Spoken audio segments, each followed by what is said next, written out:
Olá pessoal, tudo bem? Meu nome é Cristiano, sejam bem-vindos mais uma vez a uma aula de física. Bom, nessa aula de hoje nós vamos tratar aqui sobre as colisões mecânicas, tá certo?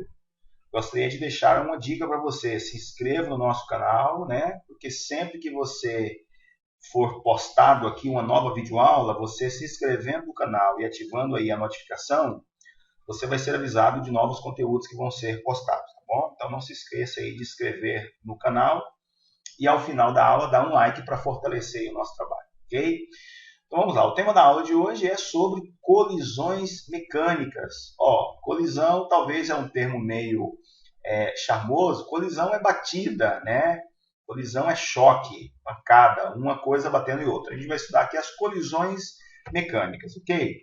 Bom, então assim, os exemplos que nós podemos ver no nosso dia a dia que são possíveis de se dizer que são colisões mecânicas são os mais diversos possíveis.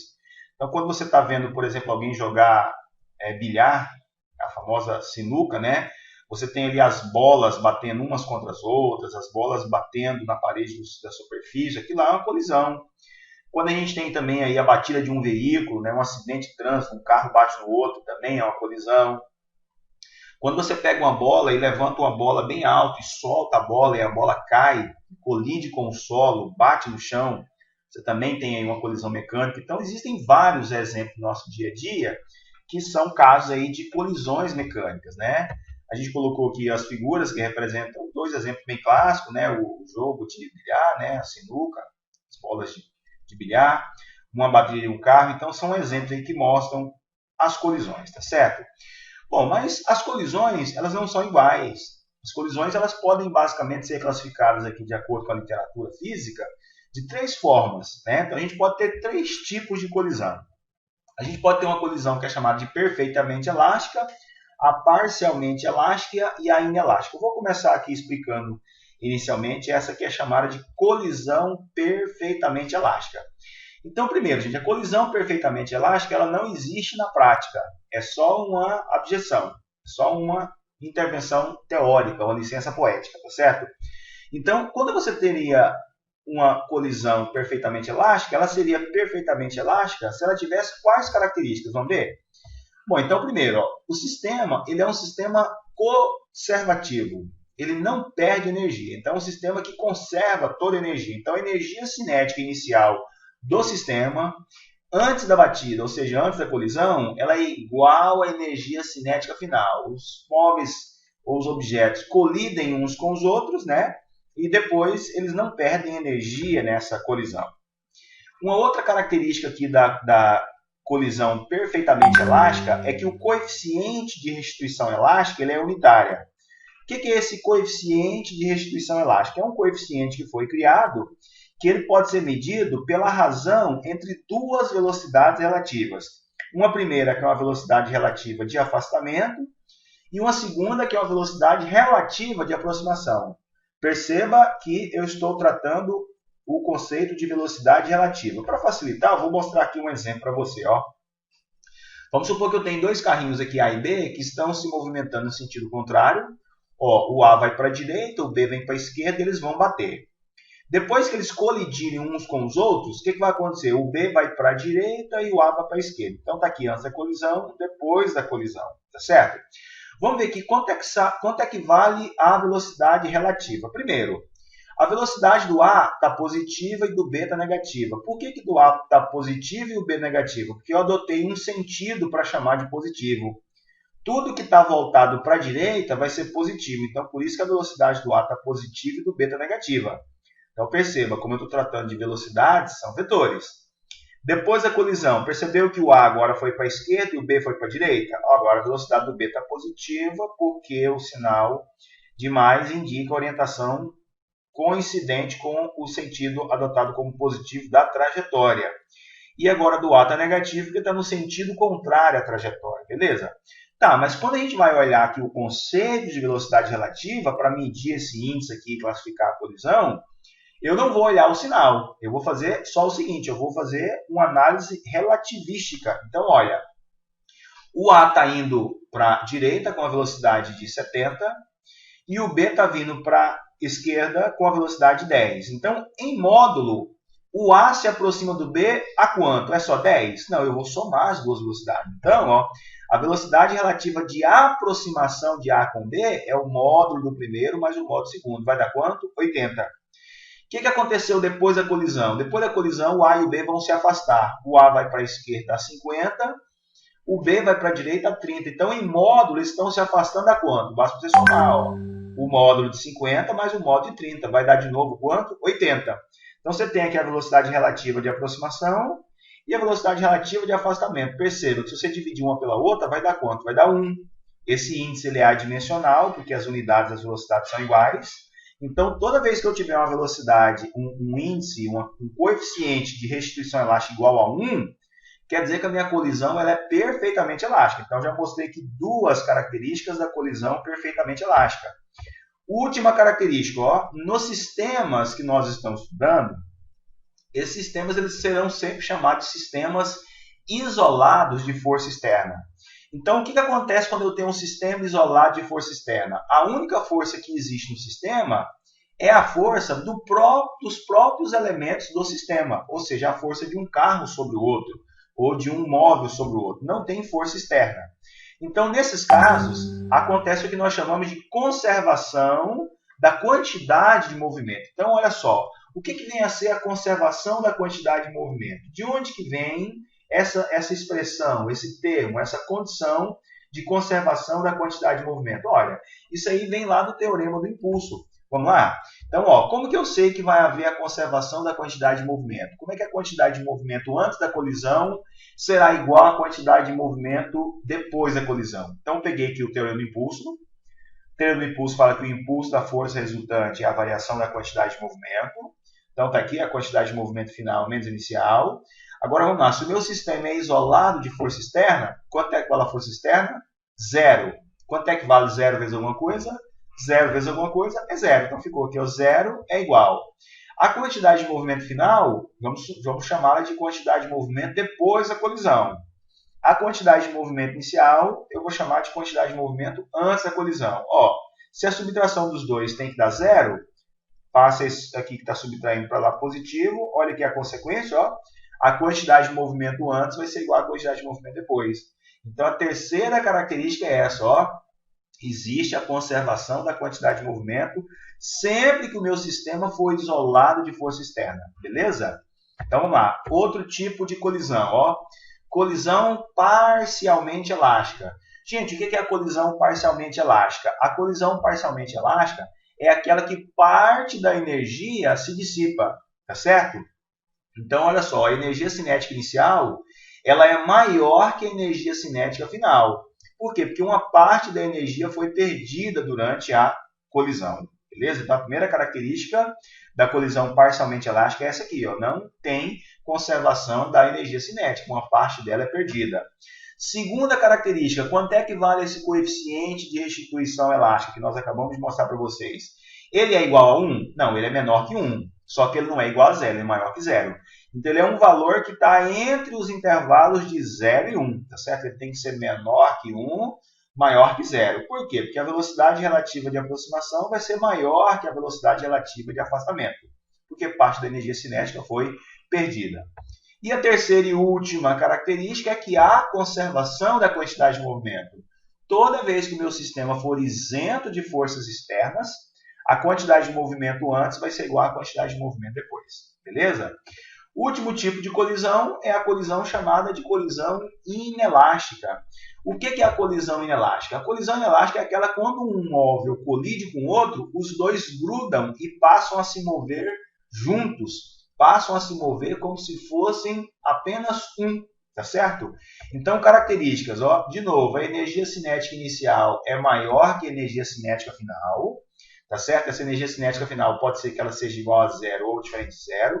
O que importa é que o sistema vai perder muita energia quando houver a colisão inelástica, tá certo? Segunda característica da colisão inelástica, o coeficiente de restituição elástica vale 0. Por que esse coeficiente vale 0? Porque depois da colisão, um móvel vai grudar no outro.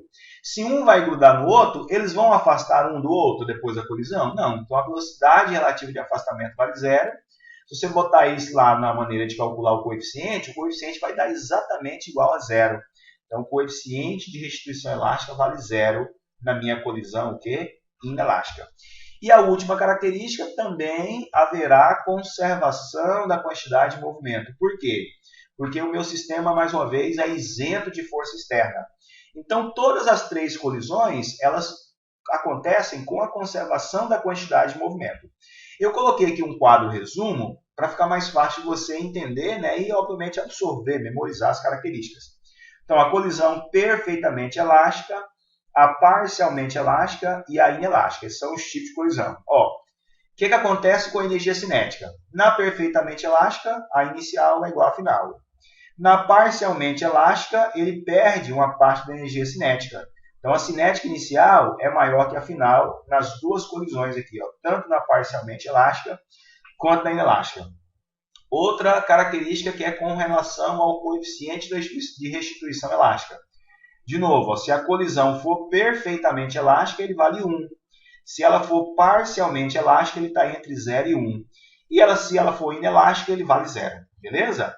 Já com relação à conservação da quantidade de movimento, ele acontece nas três colisões. Beleza? Tanto na perfeitamente elástica, quanto na parcialmente elástica e quanto na inelástica. Pessoal, um exemplo assim, só para ficar bem claro aqui de colisão perfeitamente elástica, seria assim, ó, você pega uma bola de capotão bem cheia, né, uma bola de futebol, levanta ela e solta. O que acontece quando ela cai? Ela sofre uma deformação e volta a uma altura. Essa altura que ela volta é igual à altura inicial? Não, é uma altura menor que a inicial. Se a bola ficasse pingando assim, ó, pensa uma bola pingando, você soltou a bola, ela fica pingando e nunca para de pingar, passa anos e anos pingando assim, ó, e voltando à mesma altura, isso não é possível. Então, isso seria uma colisão o quê? Perfeitamente elástica. O que acontece com a bola, naturalmente, quando você solta ela de uma altura, ela bate e volta e fica pingando até parar de pingar, é porque ela está sofrendo uma colisão parcialmente elástica. E se eu pegar essa bola e murchar ela, o que acontece com a bola murcha? Ela cai, bate no solo e lá fica. Ou seja, ela não fica se afastando do solo. Então, quando a bola está murcha e cai no chão, aí a colisão já é dita colisão inelástica. Beleza? Vamos fazer um exercício, então, para ver se ficou bem calcificado na nossa cabeça esses conceitos. Olha aqui o exercício. Ó. Ao perceber que dois carrinhos vazios, A e B, se deslocam e de forma acoplado e possuem ambos uma velocidade escalar de menos 5 cm por segundo, a funcionária de um supermercado lança contra os dois carrinhos um terceiro carrinho, que ela chama de C, também vazio, com a velocidade escalar de 40 cm por segundo, como mostra a figura. Está aqui a figura, tá vendo? A funcionária empurrou o carrinho C para a direita, com a velocidade de 40 cm por segundo. Os dois estão vindo para a esquerda, com a velocidade de 5. E o que vai acontecer? Os dois vão colidir um com o outro aqui, ó. Vão bater.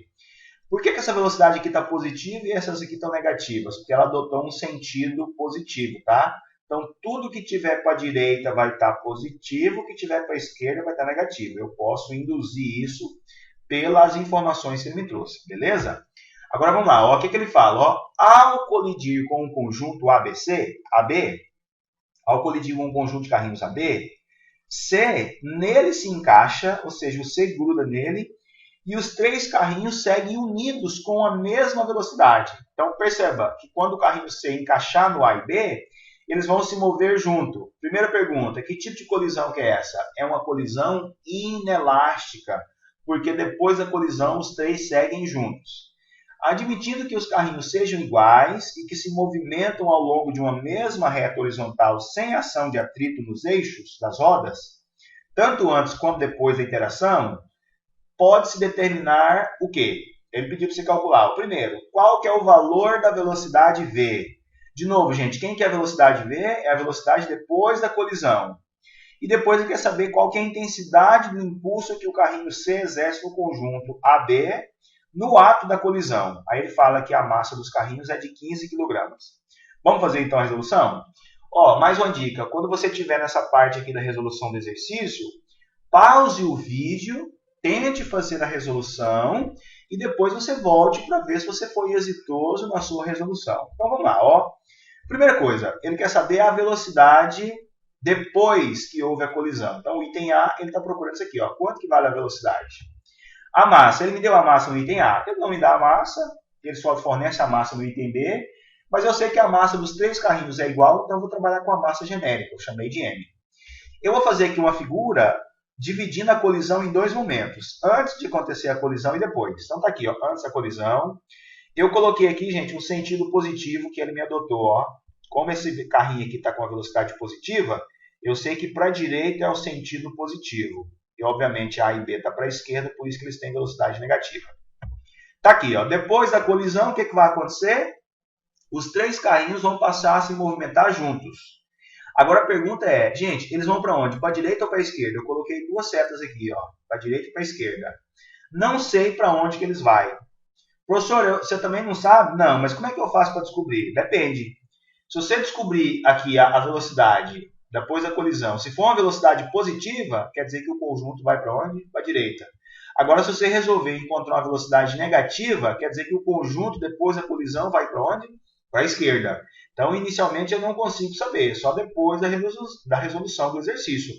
Aí, se você encontrar uma velocidade positiva, quer dizer que eles vão estar indo para a direita. Se for negativa, está indo para a esquerda. Vamos continuar com a resolução, então? Então, primeiro, independente da colisão que eu esteja estudando, eu sei que vai acontecer isso aqui, ó, conservação da quantidade de movimento. Então, a quantidade de movimento antes é a quantidade de movimento o quê? Depois. Como é que você calcula a quantidade de movimento antes? Você tem que somar a quantidade de movimento de todos os carrinhos, do carrinho C, mais do carrinho B, mais do carrinho A. Por quê? Porque eles estão se movimentando. Então, todos eles têm quantidade de movimento. Como é que você calcula a quantidade de movimento depois? Vai ser a quantidade de movimento do conjunto. Os 3 vão se movimentar agora como se fossem apenas um, tá certo? Então vamos lá, como é que calcula a quantidade de movimento do carrinho C? É a massa dele vezes a velocidade dele. Do carrinho B, é a massa do B vezes a velocidade do B. Do carrinho A massa do A vezes a velocidade do A. Como é que calcula a quantidade de movimento do conjunto? É a massa do conjunto, que é a soma dos 3, vezes a velocidade do conjunto, que eu não sei, estou procurando. Eu chamei de V aqui e chamei de V, tá bom? Vamos colocar os dados agora. Ó. A massa do C eu chamei de M. A velocidade do C está positiva, eu coloquei 40. A massa do B também eu chamei de B. A velocidade do B vale quanto? Menos 5. Está aqui menos 5. A massa do A eu chamei de M, está aqui M. A velocidade do B, desculpa, do A é menos 5, está aqui, ó, menos 5. Que é igual a velocidade, a massa dos 3, M mais M dá 3M, vezes a velocidade deles, que eu não sei quanto que vale, chamei de V. Agora eu vou fazer a conta aqui, ó. Quanto que vale M vezes menos 5? Dá menos 5. M vezes menos 5 dá menos 5. Menos 5 menos 5 é menos 10. Então eu vou ter 40M menos 10M. Quanto que vale 40M menos 10M? Dá 30M. 30M é igual a quanto? 3MV. Pronto, como você tem aqui o M multiplicando de um lado do outro, você pode cancelar o M do lado com o M do outro. O 3 está multiplicando, passa para lá dividindo, 30 por 3. Quanto que vale 30 dividido por 3? Dá 10. Então, quer dizer que a velocidade do conjunto depois da colisão vale quanto? 10 centímetros por segundo. Essa velocidade deu positiva ou negativa? Deu positiva. Então, quer dizer que depois da colisão, eles vão se movimentar para onde? Para a direita, tá certo? Então, essa aqui é a velocidade do conjunto após a colisão, beleza? Fiz, então, o item A. Vou fazer com você. Bom, vamos então agora à resolução do item B da questão, tá certo? Bom, o item B da questão, ele fala mais ou menos o seguinte, ó. Item B. A intensidade do impulso que o corpo C, que o carrinho C, exerce no conjunto AB depois da colisão. Considere que cada carrinho tem a massa igual a 15. Você quer saber qual que é o impulso que o C exerceu no conjunto A e B. Ó, o impulso que o C exerce no A e B é o mesmo impulso que o A e B exerce no C. Por que os impulsos desses sobre aqueles ou daqueles sobre esse é o mesmo? Por causa da terceira lei de Newton, né? Toda ação tem uma reação. Então, eu vou fazer o seguinte, eu vou escolher aqui o conjunto A e B. Então, eu vou calcular o impulso resultante que o AB fez sobre o C, certo? Então, nossa referência real aqui vai ser o corpo AB. Bom, então, para calcular o impulso da força resultante, o que eu preciso? Teorema do impulso. Está aqui o teorema do impulso. Ó. O impulso da força resultante é igual à variação da quantidade de movimento, tá certo? Então, a variação da quantidade de movimento é a quantidade de movimento final menos a quantidade de movimento inicial. Quem que é a quantidade de movimento final? É a quantidade de movimento do conjunto BC depois da colisão. Quem que é a quantidade de movimento inicial? É a quantidade de movimento de BC antes da colisão, certo? Então, vamos lá então. Ó. Depois da colisão, o que aconteceu com o BC? Não andou os dois juntos como se fosse um só?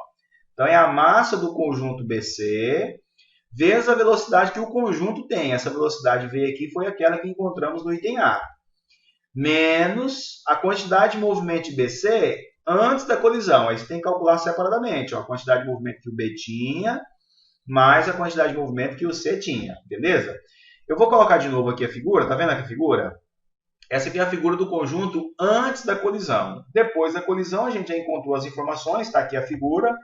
Eu vou tirar os dados aqui. Ó. A massa de A, B e C, segundo eles, são iguais. Valem 15 gramas, 15 quilogramas. Ó, a velocidade de A e de B, esses dois aqui, ó, menos 5 centímetros por segundo. Eu já vou colocar no SI. Então, 5 centímetros por segundo é menos 0,05 metros por segundo. A velocidade do C eu não vou usar, mas está aqui, 0,4 metros por segundo. E quanto que vale a velocidade do conjunto que se acoplou e moveu junto depois da colisão? A velocidade do conjunto, que é A, B e C junto, vale quanto? 0,1, tá certo? Pronto, vamos voltar então para os dados. Ó. Então, a massa do conjunto, quanto é que vale a massa do conjunto? O carrinho B mais o carrinho C tem massa igual, então 15 mais 15, 30. Aqui a velocidade do conjunto é 30. Vezes V. Quanto é que vale a velocidade do conjunto depois da colisão? Está aqui, ó, depois da colisão vale 0,1. Está aqui 0,1. Menos, agora vamos lá. Ó. Qual que era a massa de B? 15.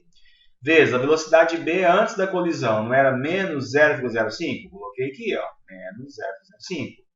Mais a massa de C, 15. Vezes a velocidade de C antes da colisão. Quanto que vale a velocidade de C também antes da colisão? Menos 0,05, beleza? Então agora eu vou terminar a minha conta. Quanto que vale 30 vezes 0,1? 30 vezes 0,1 dá 3.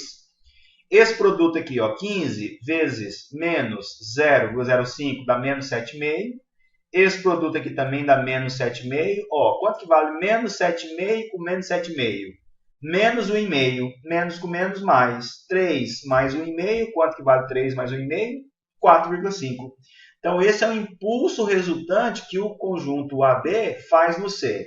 Se você calculasse o impulso que o C faz no A e B, ia dar a mesma coisa, só que ia dar com um sinal contrário, mas em módulo seria 4,5.